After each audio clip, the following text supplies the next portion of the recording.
What if I told you that procrastination depends on only 4 things, and researchers discovered a surprisingly simple way to target all 4 using one simple system, which they called the Low-Intensity High-Frequency Intervention System? A psychology experiment on college students found that tiny repeated interruptions dramatically reduced procrastination, even in students with strong procrastination habits. And I'm going to show you exactly how this system works and how you can build the same system around yourself. So what was the experiment? Researchers wanted to know, can we beat procrastination through tiny, repeated interruptions? They divided 107 students into 2 groups. For 14 days leading up to an assignment deadline, both groups received a simple text message on their phones twice a day. How much of your assignment have you completed? Every student had to report their progress.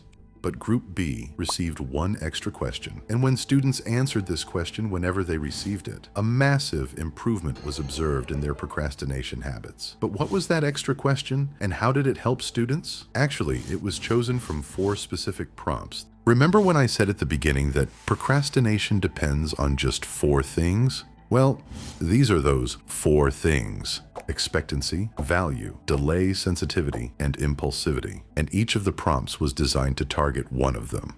Don't worry, these are actually very simple. And once you understand what's causing your procrastination and how to fix it, you can build your own system that helps you break the procrastination cycle. Let's see them one by one. Expectancy means how much you believe you can successfully do a task. If you look at a project and think, this is too hard for me, and even if I try, I probably won't be able to do it, then your expectancy becomes low. And when expectancy is low, you procrastinate. Means to reduce procrastination, we must increase the expectancy. So how do you increase expectancy? By making the brain believe, yes, I can do this. And for this, there is a powerful psychological trick. Social proof. Social proof means seeing evidence that someone similar to you has already succeeded. And researchers used this to design the first prompt. The prompt was, students who perform best in this course start early and submit their work before the deadline. When students saw this message again and again, they started believing that doing well was not about being smarter. It was about starting earlier. And if they can do it, I can do it too. This increased their expectancy and reduced their resistance to start. Now, the second thing is value. It's the emotional value of the task. If a task feels less interesting or unimportant, its value is low. And when the value is low, the chances of procrastination is high. For example, a student knows they should study for an exam, but keeps putting it off because the subject feels boring. But the same person can wait excitedly for the release of a new game and start playing it the very moment it is released. This problem can be solved using a technique called mental contrasting. It means imagining what would happen if you kept delaying the work until the last day. What would be the consequences? You might start thinking about the stress, anxiety, guilt, and the regret you would feel if you keep delaying it. This forces your brain to recognize the importance of the task, increasing its value and thus reducing procrastination. The second prompt was designed around this. It asked, imagine it's the day before the deadline and you still haven't started. How would you feel? And because students were repeatedly reminded of the consequences, this reduced procrastination a lot.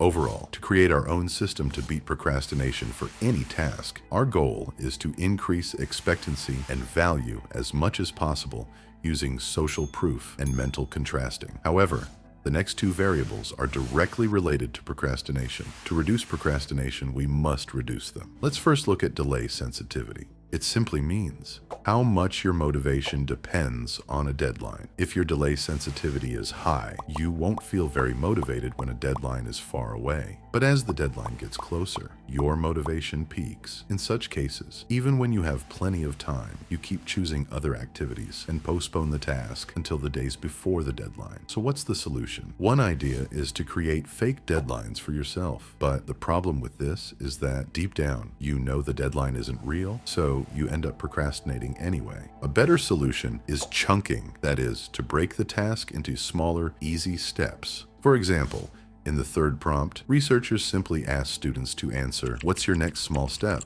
This led students to create mini deadlines for smaller steps. And these deadlines were real, not fake, keeping their motivation high enough during each smaller time period to reduce procrastination. But what if you're procrastinating because you get distracted easily? That brings us to the last variable, impulsivity. And it's the one most people find the hardest to overcome. For example, the moment you pick up your phone, you open TikTok or Instagram without even thinking about it, and then doom scroll for hours, even when you want to work on the task. To reduce impulsivity, researchers used something called metacognition. It simply means thinking about your own thinking. They asked students, if you could do one thing to make sure you finish the assignment on time, what would it be? This forced students to stop and reflect on their own behavior and decisions instead of getting distracted on autopilot. The interesting thing is that people procrastinate for different reasons. Some struggle with one of these four factors, while others struggle with several at the same time. That's why this experiment targeted all four at the same time, and by regularly interrupting students with these questions, researchers kept reminding them of these solutions, giving them a chance to regain control before procrastination could take over again. To build our own system to beat procrastination, we need to do the same thing. We need to keep exposing ourselves to these four solutions over and over again. The first way to do this is through external reminders, like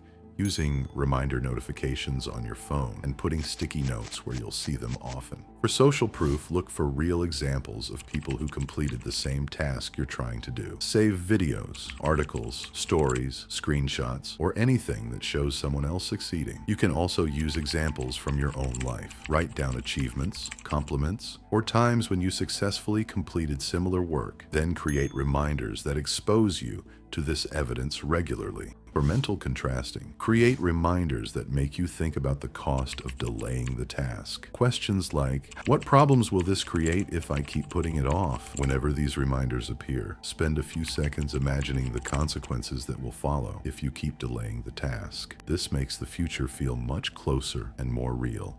For chunking, create reminders that focus only on the next small step. Don't remind yourself to finish the project. Instead, remind yourself to write the introduction or read pages 50 to 80. Keep only the next action visible. Once it's done, replace it with the next one. For metacognitive reflection, create reminders that force you to question your behavior. If you're someone who gets distracted very easily, there's another tool that can help. Use an app like Screen Zen. Set a limit on how many times you can open distracting apps each day. Most importantly, add one of your metacognitive questions as the custom message. Questions like, what would a successful person in this field be doing right now? What's stopping me right now? That way, every time you try to open Instagram or TikTok, you'll be forced to pause and read the reminder first. And don't worry if you still get distracted sometimes. The goal isn't to stop every distraction. The goal is to repeatedly interrupt the automatic behavior. Eventually, one of those reminders will catch your attention at the right moment. There's also a second way to create reminders. Internal reminders. The idea is simple. Just start the task. Zeigarnik effect shows that unfinished tasks tend to stay active in our minds. So whenever a task you've been avoiding pops into your head, work on it for just 5 minutes. That's enough to create an open mental loop. Once that happens, your brain keeps bringing the task back to your attention naturally. At its core, this entire system does one thing. It keeps bringing the task back into your awareness before avoidance becomes too strong. You can find all these strategies on the website defog.online. Subscribe to the newsletter on the website to get updates and new tools that support your learning system. If you have any doubts or questions, feel free to send them through the website. The link is also in the description.